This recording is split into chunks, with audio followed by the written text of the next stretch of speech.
Hello, and welcome to A Smart Financial Plan, where we interview the best and brightest in financial planning research on their studies and the best practices financial planners can use with their clients. Today, we're interviewing Dr. Derek Tharp, a professor at the University of Southern Maine and lead researcher with hypotheses.com, on his research into Big Five personality traits and financial satisfaction among older adults and retirees. You've probably read some of his work already or benefited from something derived from it, as Dr. Tharp is quickly becoming one of the most prolific authors in high-quality financial planning research, and this interview is no exception. I hope you enjoy.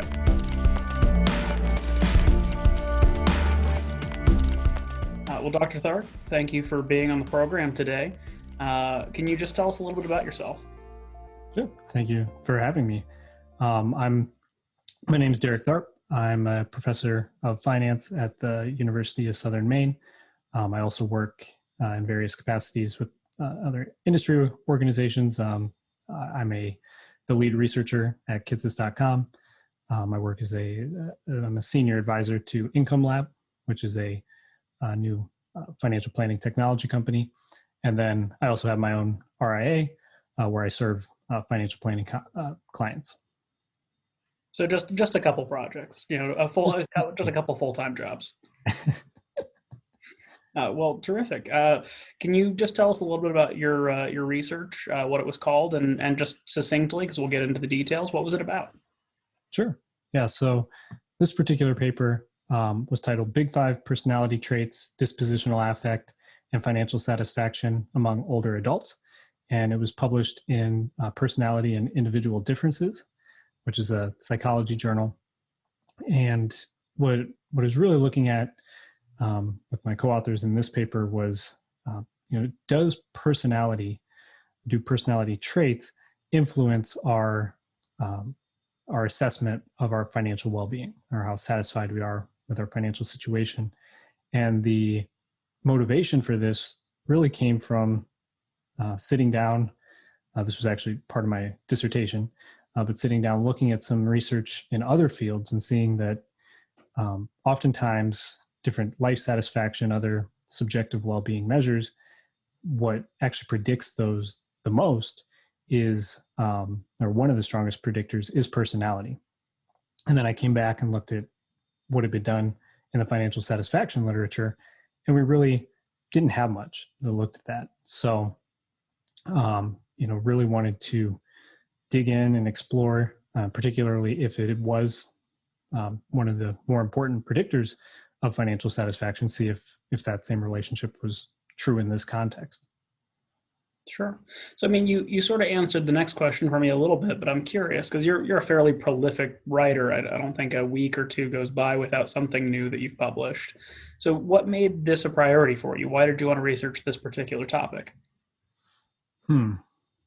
It's hard to get back into my my graduate school mindset and where I was. I mean, there's the realistic or just kind of practical component of it where what I was working with was I wanted to do something with the HRS data set, the Health and Retirement Study data set. And within there was a very nice psychosocial questionnaire. So on the very practical side, I was kind of operating within those confines, and that to some extent led me to a research question by seeing what was in there. But then, I didn't actually land on that, and that wasn't actually the direction I was initially going to go. It was reading other literature from other areas where I came across this relationship between personality and subjective well-being, and realized, oh, hey, those variables are in there. We have the Big Five personality traits, have some other related psychological measures like trait affect.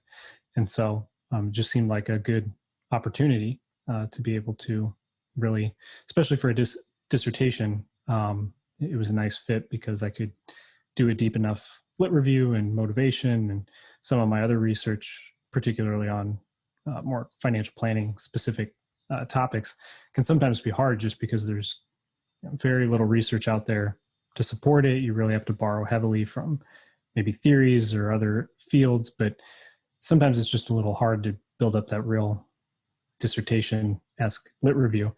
And this was a good fit for that. So really it was a combination of all those components. But overall, I found it to be a really interesting project. Sure. So, I mean, you mentioned that there was kind of related research or prior research in the area, but what was missing? What was the gap you were noticing in the literature? Mm-hmm. So I think the big gap was just personality in general being put into the model. So Jew and Grable 2004 is kind of the go-to financial satisfaction model citation, and they look at all sorts of different factors and they hypothesize about some things that might be related as well that they didn't look at in their particular paper. But the within that model, there was no personality. So the personality traits were not something that was in there, even though you could think of them as being very related to some ideas they brought up. And then, just seeing the disconnect between those models, there is one other paper that had looked at personality and financial satisfaction, which had some quite significant limitations in my opinion. But otherwise, there really wasn't anything there. So just wanted to kind of bridge those gaps. And I think that's how I approach a lot of my research, is just to look and see, like here's a good idea from this other field. Has it been applied in a financial planning context or personal finance context, and pull that over and use that tool and just kind of bridge some gaps. And then I guess on the more theoretical side, the interesting component, when you look at how like life satisfaction or happiness research evolved over time, the initial thought was that things like somebody's life circumstances would really be the primary drivers to happiness or life satisfaction. So somebody's income, their relationships they have in their life, all those kind of components. And while that did okay, that explained some of the variation, it really wasn't explaining as much as people thought would. And then some other researchers came at it and looked at it. So that's call that a bottom-up perspective. Other researchers came and looked at it and said, well, maybe this is all just more a component of our personality. And some people are more inclined to say, I'm happy or I'm satisfied with something. And that's just a general kind of enduring thing about our own personality. And so that's more of a top-down perspective. And actually, of the two, the top-down perspective was doing a better job of predicting life satisfaction, happiness, other related measures. So now there's also kind of an integrative approach, which I think is the best way to go, and what's generally recommended now, where you're trying to look at both those bottom-up and the top-down factors. It's not just one or the other. And that's really what we did in this paper, was to look at things like somebody's income, home ownership, all the financial characteristics that we thought we could put in there and would be relevant, but then also look at the role of personality jointly. And I think that was overall the major kind of contribution to the paper, was bringing together those two literatures. Gotcha. So, I mean, you're obviously approaching this from sort of call it a traditional financial planning standpoint, right? So the facts and figures, as it were. But there's also kind of a clear leaning in sort of the financial therapy or financial psychology element by looking at behavior. So what were your major hypotheses going into this? Did you have any sort of strong assumptions from the outset? So I think where my focus really was in this project and hypotheses coming into it was really on the personality level. So was really curious, particularly when you look at a model like big 5 traits. So openness to experience, conscientiousness, agreeableness, extroversion, and neuroticism. Looking at those personality traits, in what ways were they related to financial satisfaction? And I think the strongest hypotheses I had there was that generally extroversion is positively associated with subjective well-being assessment, and usually neuroticism is negatively associated. So, these are at the same time, extroversion is generally fairly strongly correlated with something like positive affect, and neuroticism with negative affect. So I mean, those were the kind of the obvious hypotheses, I think, and that's at least in that area. That's where I was really focused. As far as the relationships with general financial behaviors and various outcome characteristics, it wasn't so much a focus of this paper. Everything that was in there from past models that we could put in, we did put in there. So I wasn't really anticipating anything surprising there, but I think some areas, looking at this personality dimension, one motivation there is that even in some of my own research, I've come across some interesting findings before. And one of them, for instance, from my research was that when you look at home ownership, actually financial satisfaction was positively associated with having missed a mortgage payment, excuse me, having missed a mortgage payment within the past, and I'm going to get the time frame wrong, but past year, I believe. So that was a very weird, like, what's going on here? Why you'd think that shouldn't be something that's there. And I have some thoughts on what might be explaining that. But personality is one potential confounder that, isn't included in those models that have looked at that.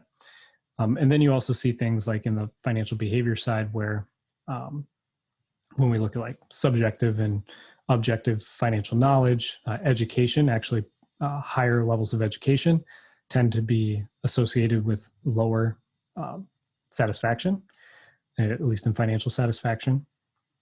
And so that stuff's kind of interesting. I think that's not even so much personality. That's probably just more subjective social standing and other things that's going on there. But it seems like we have a very incomplete picture still. And when we get some of these weird relationships that pop up and we don't know what's explaining them, part of the motivation is to go out, look for other things like personality that could be, that could close some of that gap and help explain that. Sure. So, you go out there, you're doing the study, or you're taking the study in, but I guess, how did you get the data you were looking for here? Was there a national study or something like that that happened to have Big Five traits as well as the hard data, or did you have to go out and gather this fresh? Yep. So for this paper, there's actually multiple studies within it, but for the core study, really looking at that relationship between personality and financial satisfaction after controlling for other relevant financial characteristics. What we were using there was the health and retirement study. So a very nice longitudinal study of older Americans, and it allowed us to do several different types of analyses, but the first and primary one was just to look at that, that regression of, we put in all of our independent variables, the financial characteristics, personality, and see how that predicts financial satisfaction. So using that secondary data set was really the core of it. There's a second study in the same paper where we did go out to Mechanical Turk, Amazon's Mechanical Turk, and do some additional surveying for the purposes more of psychometric validation, because one issue with the measures that are the psychosocial measures that are used in the Big Five is that they aren't like your standard, the psychosocial measures used within the HRS are not your standard measures that are used in personality research. So it's not like your BFI2 is probably the current measure that's most popular. For the audience, what is that? Just a particular way, a particular set of questions that you would use and a consistent survey to measure Big Five traits. And so that's kind of the most popular one now. So that's the one that we actually used. And there's actually what's called the Neo-Pi R, or the Neo-Pi or the Neo-Pi R, which is the more popular overall. It's been used probably more than any other Big Five measure. But there's copyright and it's expensive to use. And so the BFI2 does not have that and is becoming the more dominant measure, I think, in large part just because it's freely available for research use. So we used that. We asked the HRS version of the Big Five measures, and then we asked the BFI2 of the same participants in the Amazon Mechanical Turk sample, and then we were able to compare those and see, do we actually see, do these appear to be reasonable measures for use in academic research?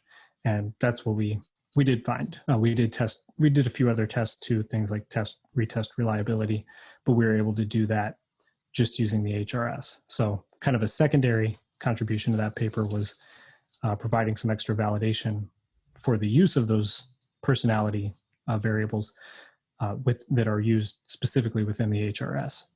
Sure. So what were the findings? What are the great takeaways of this particular project? So nothing, I would say, overly surprising. The personality relationships that particularly the ones that were anticipated, Big Five, or at the Big Five level, positive affect was positively associated with financial satisfaction. Negative affect was negatively associated. Sorry, that's the affect level. At the Big Five level would have been extroversion was positively associated with financial satisfaction. Neuroticism was negatively associated with financial satisfaction. And then interestingly, agreeableness was negatively associated with financial satisfaction, which I think that might actually be the most interesting finding from kind of a practical standpoint, and something we might want to talk about a little bit more. But we also looked at taking the Big Five traits, but then looking at the Big Five traits with trait affect and trait positive affect and trait negative affect in the model. And then basically the relationship that was previously observed among extroversion and neuroticism shifted to that positive affect, negative affect. And really positive affect and negative affect were stronger predictors of that financial satisfaction assessment. I think one thing that's important to note on that finding is that a lot of people, well, we didn't actually get this pushback from reviewers, but I was kind of anticipating that we might. I think one line of criticism could be that, well, those are all really just forms of well-being, and we're just measuring well-being we have well-being as an independent variable and a dependent variable.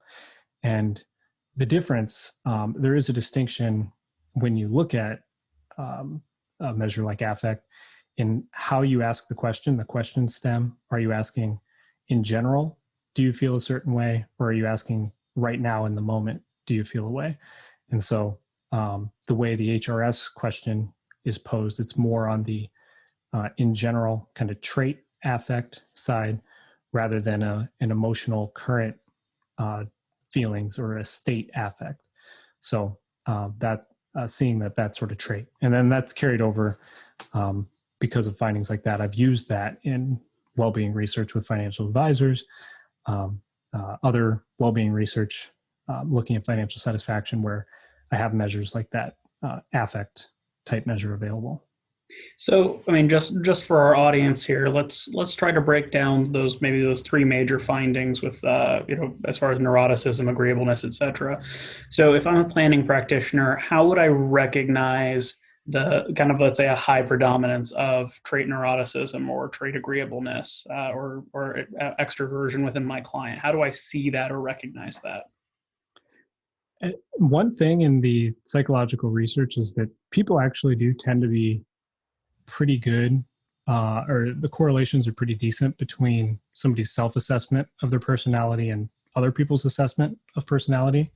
So I think to some extent, people would just have a pretty good intuitive sense. Is somebody more of an upbeat, cheery, open person? Like that's something you could probably see, or is somebody that tends to be more of a glass half empty, not as much of a positive disposition. And of course, there's wide spectrum there. So it's hard to maybe pinpoint somebody precisely, but I think people do have a pretty good intuitive sense of somebody else's personality, or just from engaging with them, they can get a decent sense. I don't know if it would really change how I'm working with a client, like that I would know, other than I just understand kind of perhaps their emotional baseline is a little bit different. Like it's, just appreciating that people have different personalities. That's going to have certain consequences for them. But, especially looking at the financial satisfaction assessment specifically, like that's a hard one in practice. I'm not necessarily trying to assess how satisfied my clients are with their financials. I mean, I want them to be. I want to be doing good things for them and helping them out. But I guess I'm going to look at that from a very different lens and not be so caught up in kind of the technical psychometrics of what's driving their satisfaction. I hope I'm helping them set up the conditions to kind of thrive in all the other areas enough that whatever effect is there with personality doesn't matter at the end of the day, because they're still accomplishing their goals. If that makes any sense. Sure. I mean, I guess, I think the agreeableness finding is maybe one of the most interesting as you sort of identified as I think through it, because it makes sense to me that if I see a client and they're worry prone and they call me a lot and they forward me articles from the news talking about the market all the time whenever it's negative, but they never seem to send me a positive article, I might reasonably conclude that they're going to be harder to identify financial satisfaction in, or life satisfaction in. And somebody who's more happy-go-lucky and optimistic, I might naturally conclude that they're probably just going to be easier to satisfy. In the case of agreeableness, I wonder if there's almost a conflict of interest is the wrong term, but follow the theme, maybe just a conflict between a client being willing to be more agreeable, say yes to your suggestions, your recommendations, and the fact that they may come back then and not be as financially satisfied because they didn't want to disagree with you, right? Or raise their concerns or that sort of thing. Mm-hmm. No, I think you're absolutely right. And I think, there's a lot of different, when we think about personality, I mean, there's kind of a direct effect of personality on people's outcomes, but I think so often it's really the indirect effects that are actually there. So it could be something like, not challenging a financial advisor when somebody should be challenging a financial advisor. I mean, that's, if they don't agree with something, and then they're very likely to become dissatisfied with it, because they never brought it up and had the conversation. I think in other domains of life as well, when you think of like asking for a raise, in negotiating in the workplace, like that's something where a certain level of disagreeableness is actually helpful, because people who are really agreeable can actually really struggle to go and ask for what they feel like they deserve, and then that can lead to feelings of dissatisfaction because they're not getting what they feel like they deserve. So I think that agreeableness one, it to me is something that's very important for clients who maybe advisors can tell, like, yeah, this my client is very agreeable. Having some conversation either about that or just more in general about providing resources for how to negotiate, providing support, encouragement, that people go out and do that. And as an advisor, just even giving them, making it very clear that it's okay to disagree with you, or to express that they disagree, to make the environment very open to that sort of conflict. And I say conflict in like a healthy sense, but I think for a lot of people, just knowing like, yeah, it's okay to challenge me. You don't have to nod your head yes and agree with everything that I'm saying in this meeting. If you think I've missed something, please let me know. Asking your clients for that could really help those clients, in my opinion. Sure. So what, you sort of raised agreeableness as one of the big surprises, but were there any other kind of hidden gems or surprising findings within the results? Not so much. I think the agreeableness was the one that really caught my eye. When you look through our other results, I think most of them were pretty, standard for financial satisfaction research. I think it's more perhaps the questions that it raises that for future research that I think is interesting. So, okay, yes, we see this on a cross-sectional basis, we see some relationship between personality and financial satisfaction, but I'm really curious, when we look at longitudinal studies, when we look at, how does personality put people on different paths that they go out in life and where that leads them.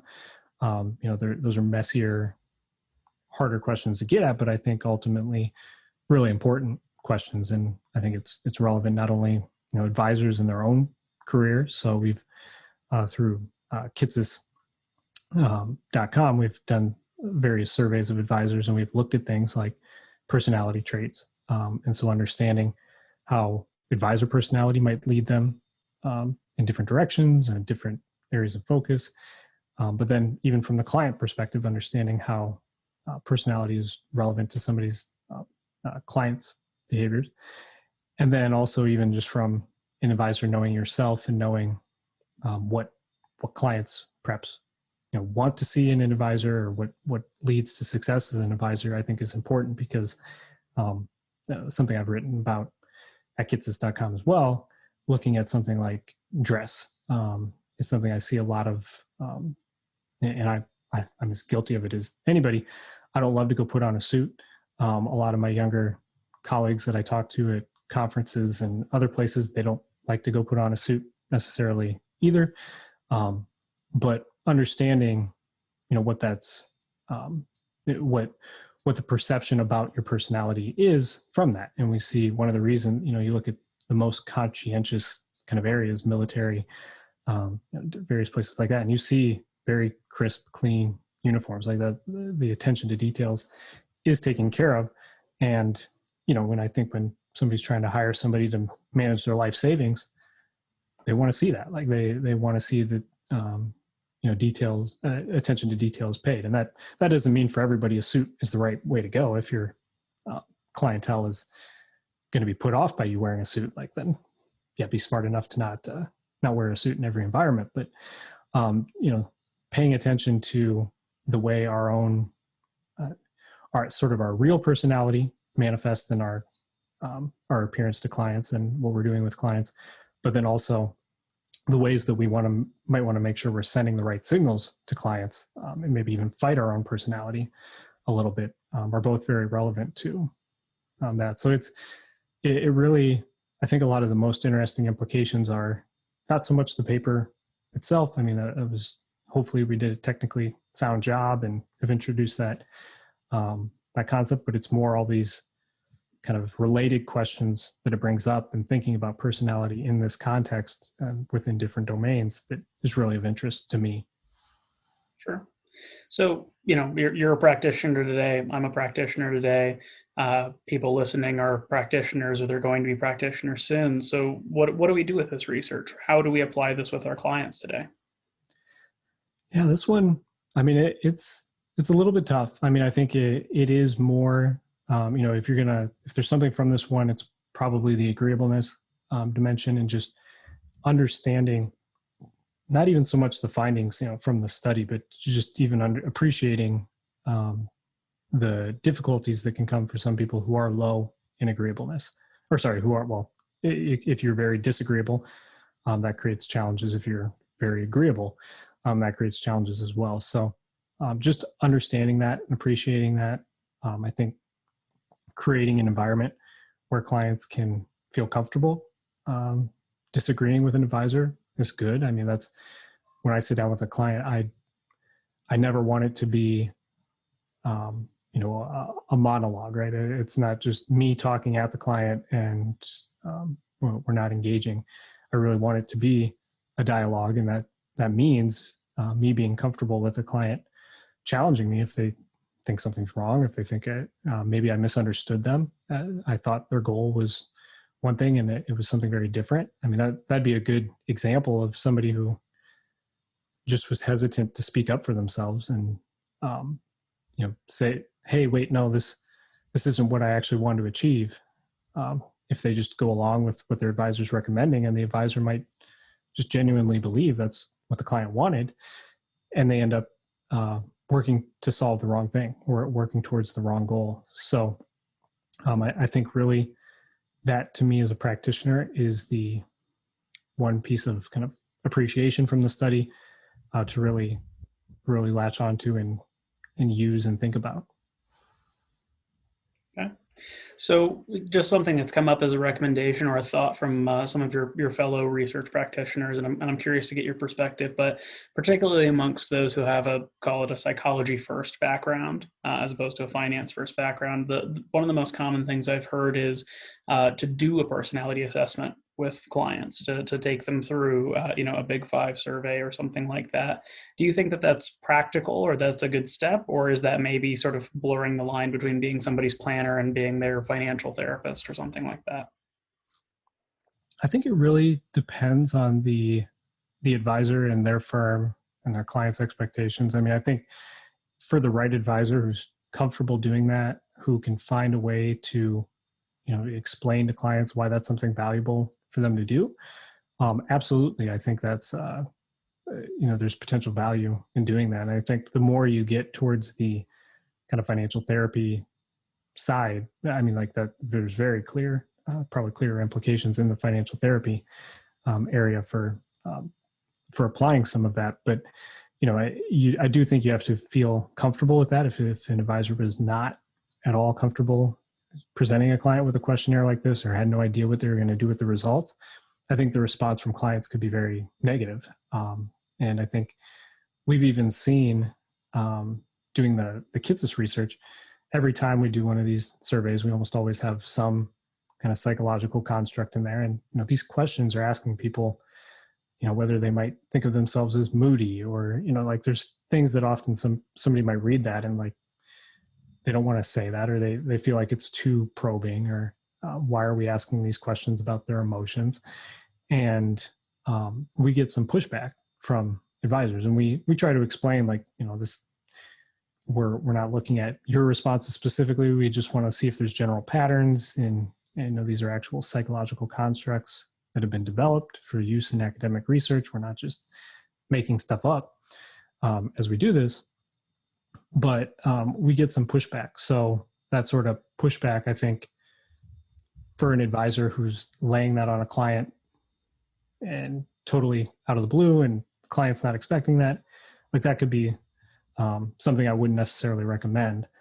But if the advisor, I think another area in the industry, like a life planning type focus, where the advisor is already having some of these deeper emotional conversations with clients, and I think there's real potential to add value by having a better understanding of your clients and how they work and how they might want to be communicated with, and all those things that we can get from personality that could add a lot of value. So I guess that's my long-winded way of saying it really depends on the context, but absolutely it can add value.